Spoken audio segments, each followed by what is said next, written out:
berjalan dalam firman-Mu, hatiku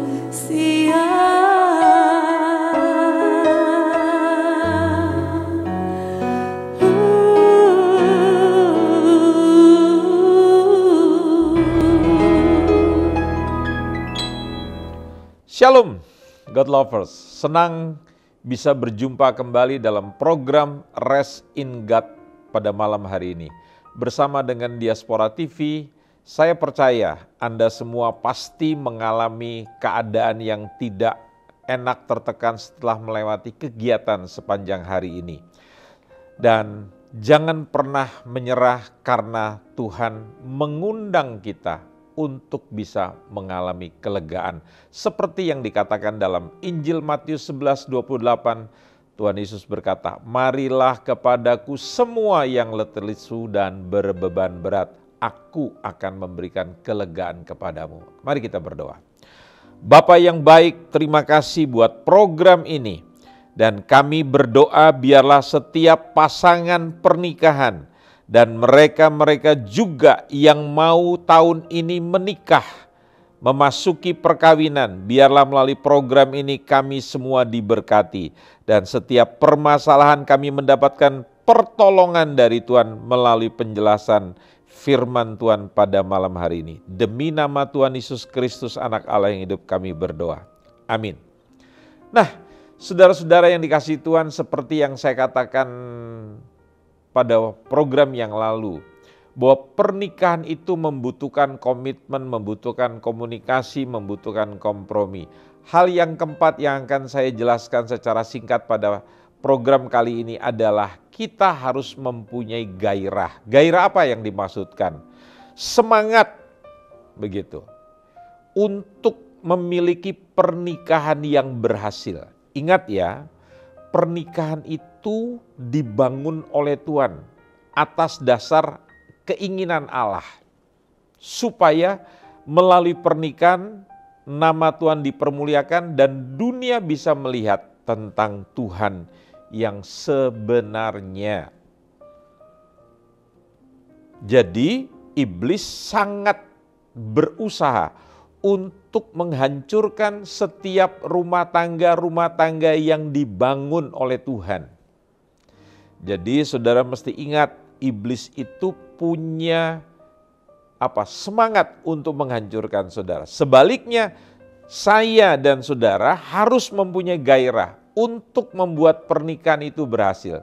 Karena saudara tahu, pernikahan saudara berhasil itu akan menghasilkan generasi selanjutnya yang luar biasa yang akan dipakai oleh Tuhan.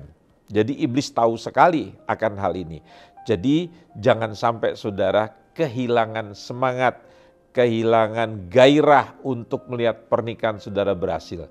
Jadi selalu punya gairah untuk membuat pernikahan saudara sukses, keluarga saudara berhasil. Dan yang kelima adalah saudara harus mempunyai keintiman, hubungan suami istri dalam soal seks yang baik. Ada banyak orang bertanya kepada saya, sebaiknya orang kalau sudah menikah, hubungan seks itu bagusnya seminggu berapa kali? Nah, saya ingin katakan, orang yang mempunyai hubungan yang mesra dengan Tuhan, hubungan yang harmonis dengan Tuhan, biasanya dia juga akan mengalami hubungan yang harmonis dengan pasangannya. Nah, karena sering bersama-sama dengan pasangannya, maka akan timbul yang namanya gairah untuk melakukan intimasi, keintiman. Jadi entah itu dilakukan tiap hari atau dilakukan sehari 2 kali bagi pengantin baru, atau mulai karena kesibukan 2 hari sekali, seminggu 2 kali. Tetapi yang saya ingin saudara mengerti bahwa hubungan seks itu harus direncanakan berdua, disepakati berdua. Ya, karena biasanya pertengkaran yang tidak diselesaikan, hubungan yang tidak baik itu akan mempengaruhi kesehatan di dalam Anda melakukan hubungan seks. Ingat, hubungan seks itu bukan hanya untuk menghasilkan keturunan, tetapi hubungan seks itu memberikan rekreasi, penghiburan. kekuatan bagi suami istri. Ya, jadi jangan heran orang yang sering melakukan hubungan seks itu bisa membuat istrinya awet muda dan suaminya juga akan bisa lebih bersemangat dalam hidup. Jadi bayangkan secara biologis, secara jasmania, secara klinis saja itu sudah dibuktikan bahwa hubungan seks yang baik itu membawa tingkat kebahagiaan pada pasangan suami istri. Nah itu 5 hal di dalam pernikahan yang harus Anda pahami begitu. Nah, pernikahan seharusnya menjadi titik tolak kebahagiaan pasangan untuk membangun rumah tangga. Sayangnya banyak pasangan pernikahan tidak mampu mengalaminya.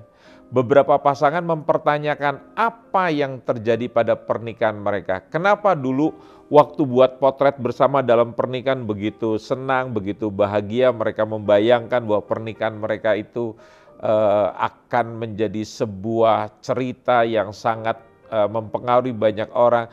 Tetapi sekarang mereka melihat bahwa dalam realitanya kehidupan pernikahan mereka begitu menyedihkan. Bahkan saya ingin katakan pada saudara, cenderung cinta mereka padam setelah menikah.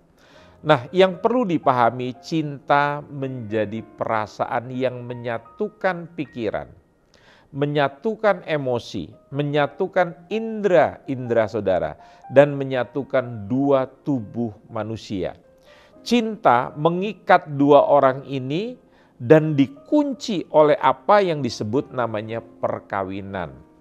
Tetapi sayangnya banyak pasangan merasa kehilangan cinta setelah menikah. Apa sebetulnya yang menjadi penyebabnya? Nah, ini dia yang saya ingin jelaskan kepada saudara. Yang pertama adalah masalah apa itu namanya? Harapan yang berlebihan. Ya, jadi ekspektasi yang tidak sesuai.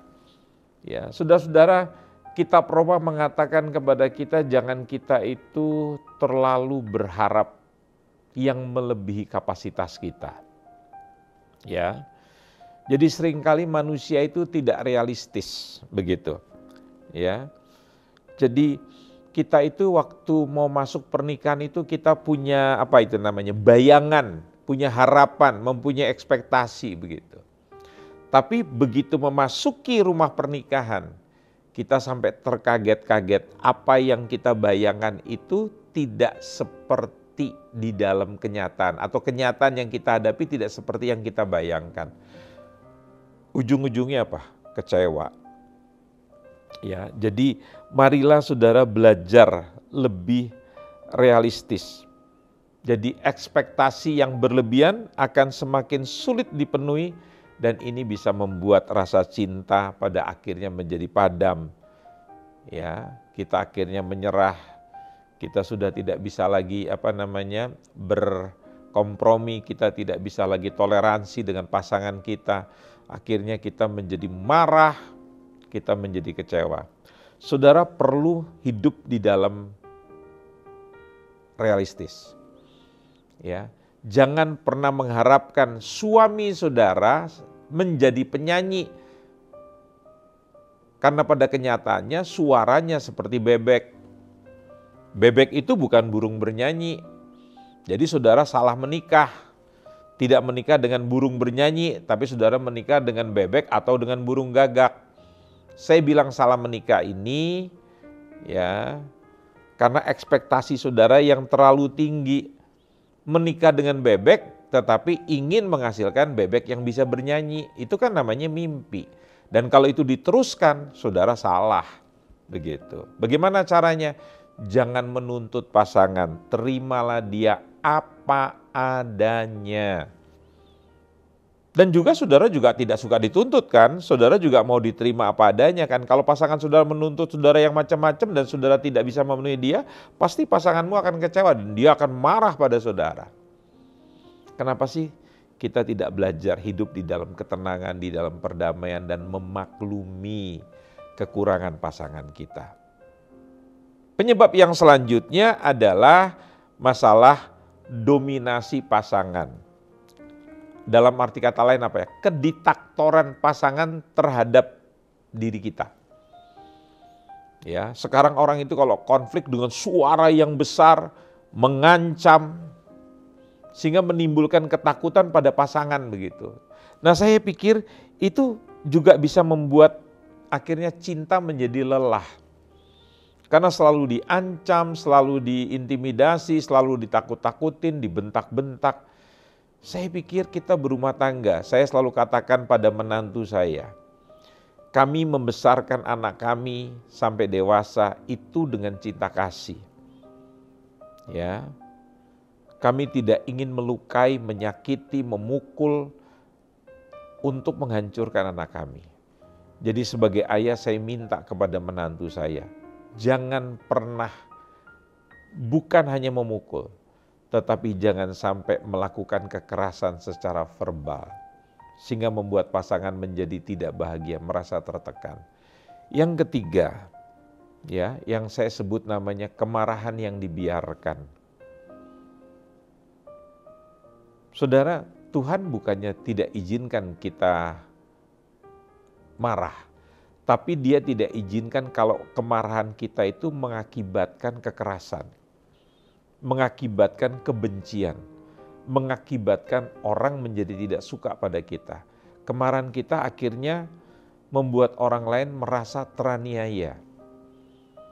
Kan Anda menikah bukan dalam rangka seperti itu.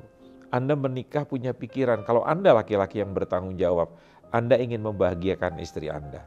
Kalau Anda perempuan yang bertanggung jawab, Anda ingin membuat suami Anda terkenal di pintu gerbang kota. Anda ingin menjadi penolong, pendamping yang baik. Ingat ya Ibu, kalau suamimu naik ke atas gunung, artinya jabatannya sampai di atas gunung, maka engkau akan sampai di tempat yang sama.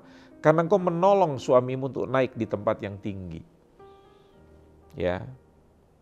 Jadi pada waktu suamimu mendapatkan kedudukan yang tinggi, menerima kemuliaan, maka engkau akan berada di tempat yang sama. Setuju tidak? Dan yang keempat, ya, hilangnya rasa hormat. Tadi saya sudah bilang di dalam kitab Efesus pasal yang kelima, pernikahan itu dibangun dua hal. Satu namanya adalah cinta. Ya. Kedua namanya hormat, respect. Jadi kalau saudara tidak lagi mengasihi dan menghormati pasangan saudara, itu akan bisa mengikis perkawinan. Ya. Jadi mereka sampai lupa bahwa saya harus menghormati pasangan saya. Ingat loh, istri tunduk kepada suami bukan berarti kedudukannya lebih rendah. Itu hanya beda fungsi, tapi derajatnya di mata Allah, laki-laki dan perempuan itu sama derajatnya. Ya. Dan yang selanjutnya adalah yang kelima, persoalan yang tidak pernah diselesaikan. Masalah yang tidak pernah diselesaikan itu akan membuat kasih di dalam rumah tangga itu menjadi padam. Jadi bereskan. Dan yang keenam, kehidupan seks yang kurang harmonis. Ya, saya sudah jelaskan panjang dan lebar tentang keintiman tadi. Jadi kalau saudara merasa ragu dan tidak mengerti bagaimana tentang hubungan seks yang baik, Anda bisa konsultasi. Saya beri contoh, kalau mobil saya rusak, kendaraan saya rusak, maka saya konsultasi kepada bengkel. Kalau saya sakit, saya konsultasi pada dokter. Nah, kalau saudara punya masalah dalam hubungan seks, ada baiknya saudara bertanya kepada para ahlinya, expertnya. Nanti akan menolong saudara, atau saudara mulai membaca buku-buku yang baik tentang kehidupan seks menurut firman Tuhan. Jadi jangan sampai saudara membaca buku seks liberal yang tidak bisa dipertanggungjawabkan, akan membawa saudara menjadi orang yang liar juga. Dan yang ketujuh pada bagian ini adalah keadaan finansial, keadaan keuangan itu bisa menjadi pemicu hancurnya rumah tangga. Yang pertama, kita punya penghasilan 100 keluar 100 itu namanya impas. Kita punya penghasilan 100 keluar 80 itu namanya bijak. Punya penghasilan 100 keluar 150 itu namanya mujizat. Ya, ada banyak orang yang seperti demikian. Jadi sekali lagi, saya berharap Anda datang kepada Kristus, datang kepada Tuhan melalui para pemimpin saudara dan dapatkan jalan keluar untuk masalah-masalah saudara. Percayalah, di dalam Tuhan selalu ada jalan keluar yang luar biasa. Mari kita berdoa. Bapak yang baik, terima kasih untuk sesi pada malam hari ini. Biarlah kami diberikan iluminasi, pewahyuan, bahkan penjelasan bagaimana seharusnya pernikahan kami dibangun dengan dasar-dasar yang benar daripada kebenaran firman Tuhan. Dan kami bukan membangun pernikahan kami berdasarkan perasaan, berdasarkan naluri kami, berdasarkan perasaan benar atau salah. Tapi biarlah kami belajar dari yang benar daripada firman-Mu melalui para hamba-hamba Tuhan dan pemimpin-pemimpin kami. Terima kasih, berkati setiap kami dan jamah setiap kami. Di dalam nama anak-Mu yang tunggal Tuhan kami, Yesus Kristus kami berdoa. Amin. Nah, kalau Anda dan keluarga Anda sedang mengalami tekanan pergumulan yang luar biasa, di layar televisi ini tertera nomor telepon yang bisa Anda hubungi dan tim doa kami akan dengan senang hati mendoakan Anda. Dan kalau Anda mempunyai komentar terhadap program ini, silakan tuliskan di ruang komentar daripada channel YouTube Diaspora TV. Mazmur 4, 8-9 mengatakan, Engkau telah memberikan sukacita kepadaku lebih banyak daripada mereka ketika mereka kelimpahan gandum dan anggur.